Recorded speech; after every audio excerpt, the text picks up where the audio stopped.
Hi, everyone. It is Adam time. It is All time for right. Adam. Yeah, it's time for Adam time. Who is the astrologer who gives us some charts. And he has a couple of charts, some exciting charts to read. Also, he gives us a collective reading on what is going to happen. And this time, I think, is going to be really exciting because we have a solar eclipse coming. And I do believe that the solar eclipse is going to give us a jolt of power that we probably have never really experienced before because this one's like different, isn't it? Like Hmm, hmm. real different. And then we have the lunar eclipse after that. So this is like double the power that's coming our way. Hopefully we make it through and we gain instead of lose. But I'll let you describe that on that. So what you been up to, Adam, and how's your channel going and how do people get a hold of you for readings? All right. Hello, everyone. It's great to be back, Sheila. Thanks so much for having me for our monthly collaboration. So I am in not so sunny California. We've had so much rain, even though today it's kind of sunny. So I'm hopefully going to get out for a nice walk after. So yeah, besides that, just doing the astrology, doing my thing, perfecting and refining my craft as the classical Virgo would do. So everyone out there, I'm currently offering discounted astrological readings for anyone who's at some sort of crossroads in their life. If you need clarification on past issues, present issues, or future issues, or if you're interested in, say, like an astrocartography chart for travel and relocation, those are helpful. Or if you're interested in a natal chart, which is also a birth chart, which acts as the psychological dynamic of yourself, or for someone else, they act as great gifts as well. Again, currently offering those discounted readings. You can give me an email, send me an email. It's Adam Astro. That's ADAMASTRO 777 at gmail.com. And if you have not yet subscribed to my YouTube page, Adam Stargazing Astrology, please hit the subscribe button. Absolutely. Okay. Yeah. So we have some exciting stuff coming up today in the political drama arena. So the first person I'm going to do a read on is Mike Johnson. And as we know, there's been a bit of a thing between him and MTG, Marjorie Taylor Greene, and her, threatening to oust him from his position. Um, so that's been a bit of an interesting one. So the first thing that I really noticed when I saw his chart is I like to look at a couple things, and one of the things that I look at is the planet Pluto. So I look at Pluto because Pluto represents power, and the power dynamics and the power structures. And sure enough, this man has a Pluto in a retrograde position in his birth chart. So now, what does this mean? So Pluto in retrograde. Really can tend to have a bit of a power complex if they are not on a path of clearing evolution and clearing power problems. So planets in retrograde are sort of left over from, should we say, earlier in life, or perhaps even past incarnations. So what happens here with a Pluto in retrograde is the individual in the past has spilled over power, becomes very power hungry, and their evolution is to step out of that and to learn more about the give and take of equal power structures. So we see here he is the head speaker, right? And to get to the head, you want to be in power and charge. So he has that Pluto in retrograde. He's obviously working against his own evolution. He's working against his own evolution, and thus he is getting drama thrown at him on all angles. So he's obviously still very much learning about that Pluto in retrograde aspect. Slowly but surely, through a lot of trial and error, maybe throughout even lifetimes, who knows, right? This Pluto in retrograde aspect will no longer have to have a play in his personal psychology and his evolutionary learning. Um, so he has a couple other things going on. He has his Mars. So Mars is a very masculine planet. Mars represents our energy. It represents our ego structure. He has his Mars in Aries. So Mars in Aries is a strong position. Aries is the first planet in the zodiac. Aries is really all about and action, initiation, and impulse. So a Mars in Aries indicates impulsive types of energy. Aries is the first sign, tends towards a me and a bit of a selfish attitude on the lower aspect. I know he's already playing out the Pluto and retrograde lower aspect, so it would be no surprise if he's also playing out the Mars and Aries lower aspect, which is very self-centered and very selfish. Um, we saw during that. What was that? I forgot what was the name of it a couple weeks ago when Biden did when he did the whole talk and everything. The What was State of the the Union.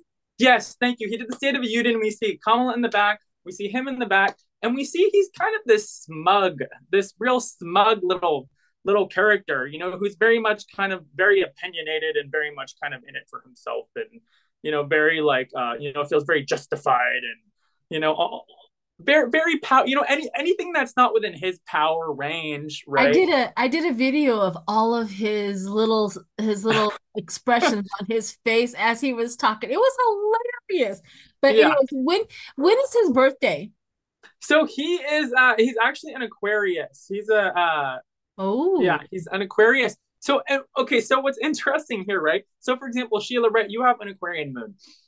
So Aquarius is the realm of politics, the umbrella of politics. And with that, we find left wing and find right wing politics. So we do find very right wing politicians that are Aquarians as well. But the thing about Aquarius is an air sign. So it's very much about the formulation of ideas and groups, but it's fixed.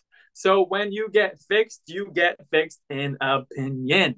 So Aquarian energies, like you're either like a fixed liberal or a fixed Republican, So he's this very fixed sort of stuck type of energy that Aquarian can get. The higher side of Aquarius is much more progressive, much more idealistic, much more liberal, much more humanitarian. The lower side still goes for the stubbornness and kind of more of the traditional route. So we're seeing that with him. So his moon is in Leo. So he was born during a full moon. So the potency of his lunar aspect is much stronger when you're born during a full moon. So his moon is in Leo. Leo likes to be the center of attention. Leo likes to rule. The moon has a lot to do with our with what we find comfortable and natural. A Leo moon can be like a bit of an autocrat, as far as wanting to be like the center of attention type of thing. Um, yeah, so we find that in the Leo energy. Um, and then the last planet he has is the Saturn in retrograde. So Saturn is all about work, it's all about discipline. And when it's in a retrograde aspect, and individuals tend to take their job and their duties very seriously. So the idea of him getting ousted, it would be like kind of like the end of the world. it would be a delight for us, but yeah, for him, it would touch on his ego, I think. Yeah, yeah. And not only that, an Aquarian is, we all know how Aquarians, because my grandson's an Aquarian and my sister was an Aquarian, and I got two aspects of it, right? Mm-hmm. Aquarians, once you cross their path and do something wrong to them, they will ghost you as far as Pluto. You know what I mean?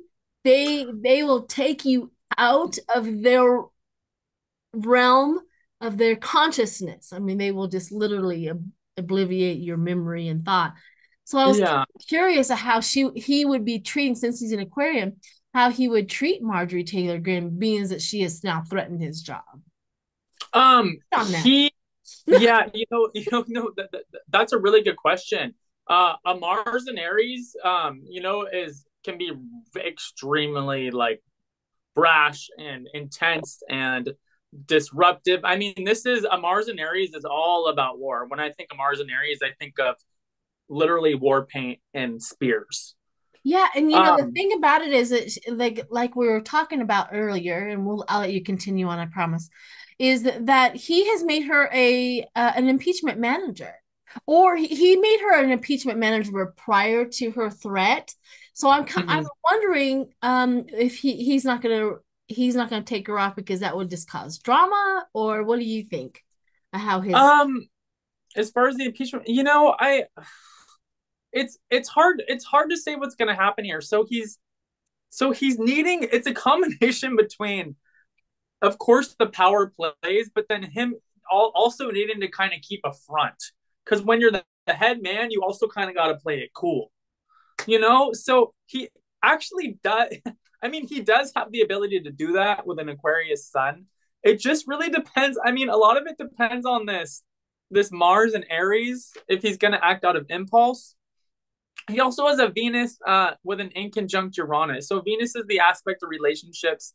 Um, it's in an inconjunct, which is a non-relational aspect to Uranus. So that can also indicate impulsive behavior and things coming out of the blue as well. So what I'm mostly seeing here is probably the ability to be able to maintain with sudden outbursts. And if an outburst gets bad enough, it may be. Well, what I got here was the Six of Wands for right off the bat was public recognition. He's in the the esteemed position and stuff like that. But he also sees that Marjorie was lying. Like she's not gonna do nothing. Seven of Swords and Five of Swords. I mean, both of them are lying, deceit, and conflict, stuff like that. And like we were talking off screen, the Pentacles, the King of Pentacles, she's just trying to bring in money. And then he kind of knew Ace of Pentacles. Yeah, it was all about money. And so he knows with Marjorie Taylor Greene. So it wasn't really something that he took particular, what is it called, taking it personal. He didn't take it personal. Okay, well, yeah, well, there you go. I mean, if you didn't take it personal, that was good. I know in her chart she has a bunch of power play things going on, and I know. uh, she's got one of the messier astrology charts I've seen. I know she's crazy. She's a crazy, yeah, and she's real self-centered. I mean, his chart is like a toned down version of hers, basically. Craziness. Yeah, so just looking at Okay. some of his aspects, so his short-term aspects, he has a Mercury Mars, which can indicate rash and impulsive. A Mars Saturn that can indicate a buildup of repressed energy that could potentially lead to some sort of outburst. Sun opposed Pluto, so Sun's the ego structure, Pluto is power.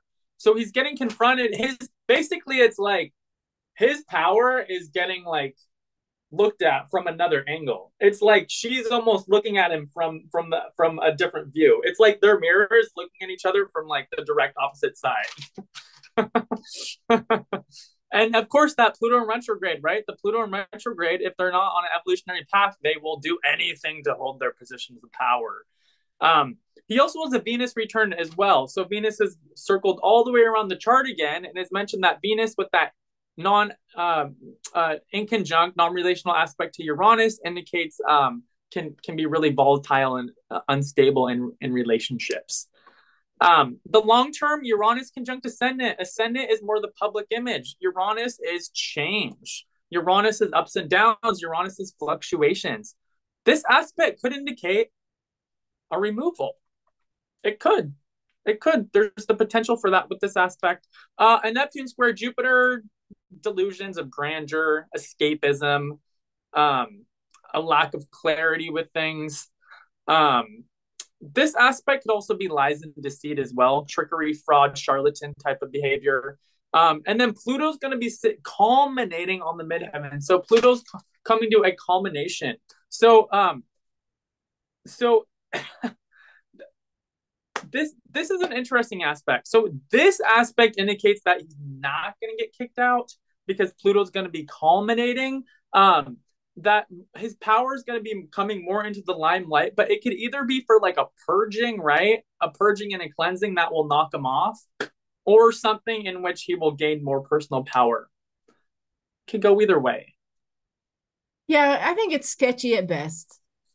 He's sketchy at best, yeah. I think And maybe him being kicked out is probably at some point in time, like all the astrologers have been, but enough of the Republicans leave and he will lose the majority. That might yeah, be what you're seeing is where he's going to be ousted. yeah, especially with the Uranus, because so Uranus is instability. It can either be gains or losses, and the ascendant has really so much to do with the public image. So, and the midheaven as well is very much the public image. So, yeah, very much an either or thing. I don't really see in the long term. I don't see things staying the same for him. You Right. know, I see change going on. Yeah. I hope that there's a big change. Yeah, no, I They know, gotta right? go. They all gotta go. He's just a real smug little man. Smug, smug, smug little I man. agree. I agree. He has some arrogance that I'm pretty sure he doesn't deserve.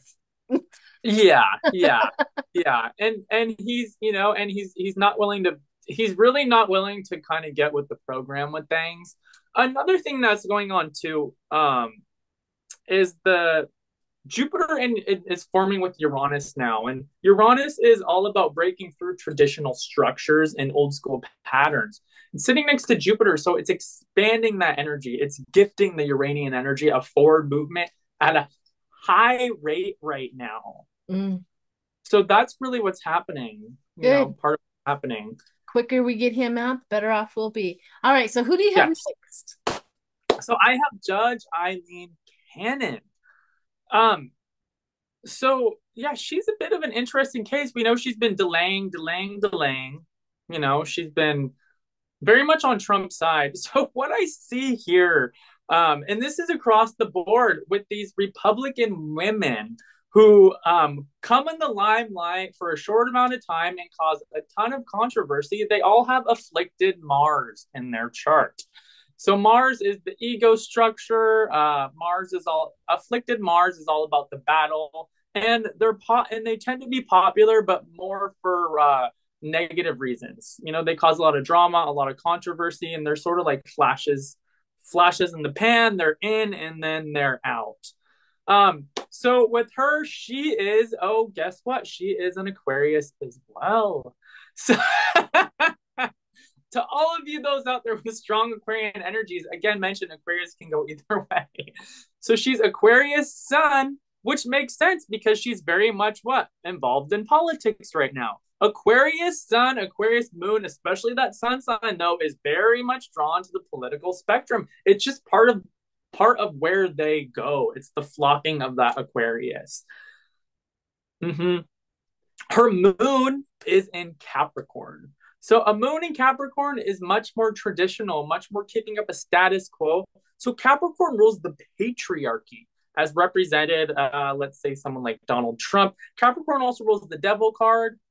We know Pluto has been in Capricorn. It's coming out into Aquarius. So what she is she's kind of fighting on the wrong team right now. She's a representation of someone who's trying to hold up these traditional structures that are breaking down for further evolution. So I see she can maybe do a little damage, but nothing lasting in the long run. Again, she has that afflicted Mars. She has a Mars and an afflicted aspect to Uranus, which is instability, it's gains, it's losses, it's erratic. So that's just a very unstable aspect. Mercury is also sitting next to her Mars too, which is rash and impulsive, very ego driven, very battle oriented. So she's kind of about the controversy and drama. She's really into it. She also has Jupiter sitting next to Saturn. So Jupiter's the expression of expansion. Saturn is the expression of contraction. So she's also a manic depressive with a Jupiter Saturn conjunction. And then that's squared her moon. So a Jupiter moon square overestimates their capabilities, lives larger than life, and what can I say? Throws caution to Lady Luck. But what's going on here? Oh, again, she also has that Pluto in retrograde as well. So she's dealing with those. She's in this for her power, for recognition. She sees Trump as someone powerful. She's attracted to the power. Again, she's going against the grain of her own evolution, of her own learning. So when you go against the grain, what do? You kick yourself in the booty again and again. So yeah, so I see a lot of these individuals with the Pluto in retrograde. It's very interesting. Um, so what I really see with her, I see someone who is able to make some sort of damage, but I also see forces coming in from either side that are sort of keeping her in this containment. She delays and delays with Donald Trump, but as we know, you can only delay so long. Um, she's also, she is popular, but her popularity is it's in a very small knit group. And as soon as something happens with Trump, right, all of her popularity will be gone because she's associated with him. She's given her power over to Master Trump, like all the rest of these people who end up screwing themselves over.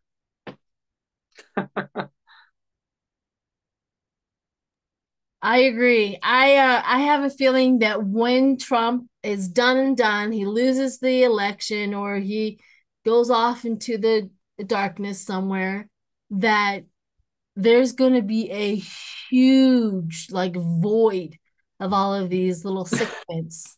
And Yep. they're going to be And running scared. She's going to be in trouble. Once her connection to this so-called power, she thinks, she's going to run scared because they're going to come get her. oh yeah. All these leeches who have been leeching off Trump for some sort of power and recognition are gonna be empty, void, empty vessels, and they are going to have no popularity. They're gonna be like jokes. Yep. And that's the evolution of this country. They've done like anybody who wanted Nixon. Look at everybody who wanted Nixon. They followed Nixon, this, that, and the other. After Nixon was gone, what happened? Their cards fell. They Mm-hmm. had nothing to hang on to for popularity. They became pariahs of a society. They literally didn't. But she's taken money every single time I read on this lady. She is in behind the moon, behind the scenes. She has taken money.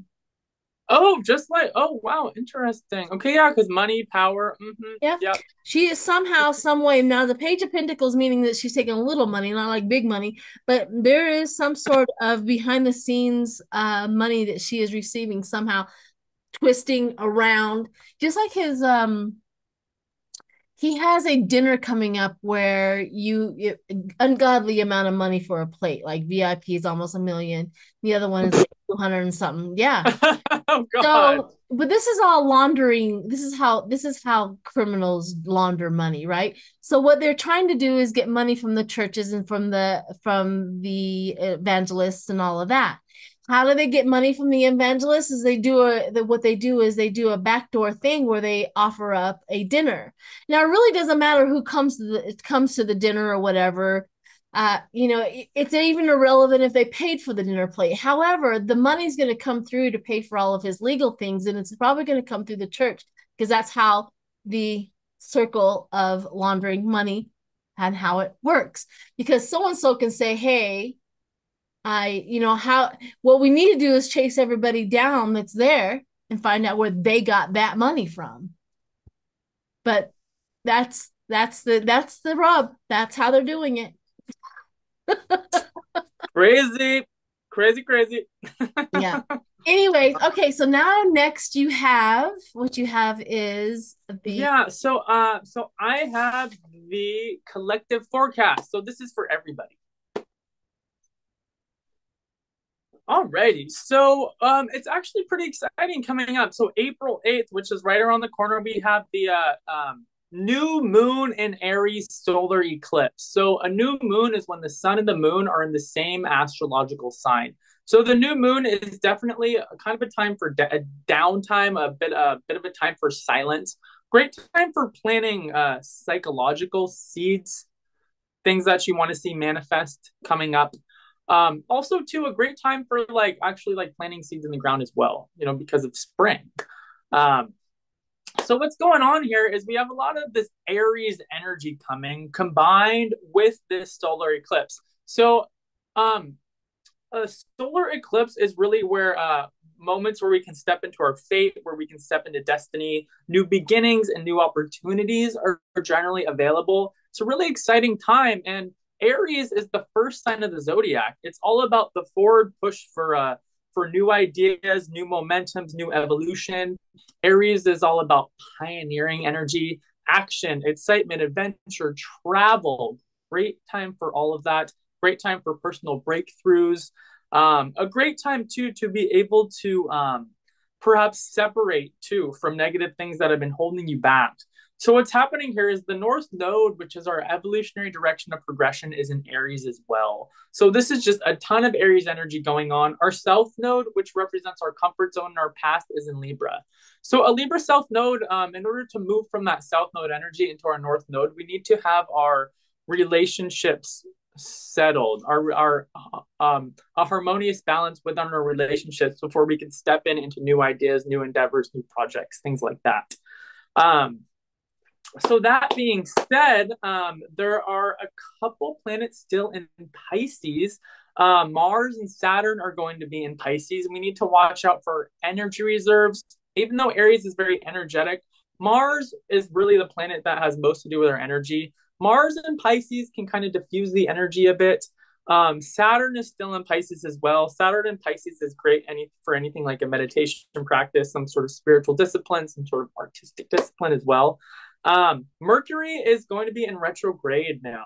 So Mercury in retrograde is more things. First of all, things can happen during a Mercury in retrograde, right? If things were smoother beforehand, the retrograde period, it's obvious that things are going to be smoother. But if things are not sorted out, communication, emails, plans, things like this, don't try to make haphazard plans during a Mercury in retrograde. That's just my that's just something that an astrologer would tell you. And the reason why is because Mercury in retrograde can heighten communication, upsets, communication errors, things like this, disrupt travel plans. If you already have things set in motion during Mercury in retrograde, it should be fine. You just don't want to make the plans during the retrograde period. So that lasts approximately 3 weeks. Jupiter's sitting next to Uranus and Taurus. And as I mentioned earlier, that Uranian energy is all about pushing through the Saturn's boundaries for new ideas, new inventions, new inventions. Sitting next to Jupiter, it's expanding that energy. So it's a big forward push, kind of clearing out the old energy.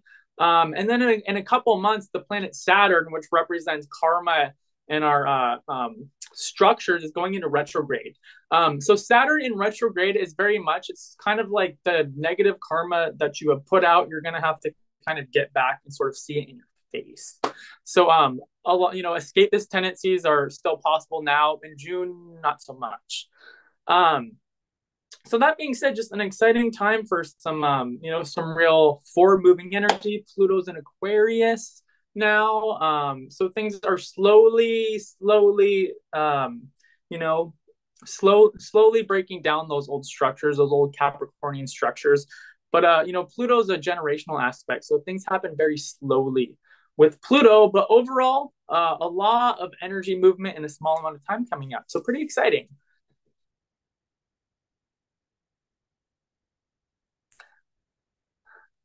There we go. You know me. I have you up front and I'm in gallery. uh-huh. Uh-huh. Yeah, I'm going to do a little bit of a reading on that. And I like being told not to make any decisions during retrograde because I forget. Yeah. And then I'm Yeah. like, why is this wonky? Mm-hmm. Yeah. Email errors, communication upsets, travel plans. Those are really in the realm of Mercury. I'm Mm-hmm. uncomfortable in the energy of Aries. Not that there's anything wrong with Aries, but I really am uncomfortable in the energy of Aries. Aries doesn't match, my You're comfortable. You're my comfortable. personality, all of that. And so when I'm in the energy of Aries, I do have that knee-jerk reaction to, do something impulsive and be that, out there and stuff like that. And sometimes I have to say, no, we're just gonna let that pass. It's powerful energy. It's powerful. It Mm-hmm. is. It's just very energetic. Yeah. So let me Uh-huh. do a real quick reading on that, and then I had the Ace of Pentacles and the Empress and the Magician and the Four of Wands. Excellent excellent cards for April. Ace of Pentacles, meaning that a big opportunity for people to really make some big money. There's some opportunity out there to make big money. So take your opportunities. And the Empress, of course, is accepting that fertility, accepting that stability, accepting all of that intuition that's coming in. And then the Magician, because we're magical people. Remember that we always have that creativity and that we're magical people. I always remind people of that. And then the Four of Wands of the harmony and just relax. So everything that you just said, like let's get into it. Let's accept the energy that is coming in for us through especially through this solar eclipse. So good things are Very. coming. Mm-hmm. So all right. Is there any last words that you would like? That's about it. Thank you, everyone. I love you all very much. Thanks for watching. Thanks, everyone, and we'll see you next month with Okay, Adam. bye. Bye.